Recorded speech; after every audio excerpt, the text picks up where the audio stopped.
សួស្តីបងប្អូនបាទតើបងប្អូនកំពុងតែស្វែងរកម៉ូដទ្វាររបងសានមែនទេទ្វាររបងដែលខ្ញុំបាទកំពុងតែធ្វើការបង្ហាញនៅក្នុងវីដេអូនេះគឺត្រូវបានរចនាម៉ូដថ្មីទៅតាមតម្រូវការរបស់បងប្រុសបងស្រីម្ចាស់ផ្ទះចំពោះពណ៌បងម្ចាស់ផ្ទះបានជ្រើសរើសយកផ្ទៃទ្វារពណ៌ខ្មៅរីឯស្លឹកផ្កាវិញគាត់បានជ្រើសរើសយកពណ៌ទឹកមាស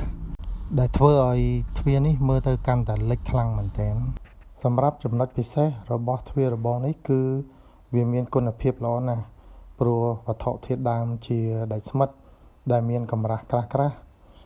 រីឯតម្លៃសមរម្យមិនថ្លៃជាងទីផ្សារទេបើសិនចង់ដឹងតម្លៃ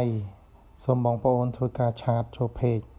ដោយបញ្ជាក់ពីຂະຫນາດដែលបងប្អូនចង់ធ្វើឬទំនាក់ទំនងមកកាន់លេខ012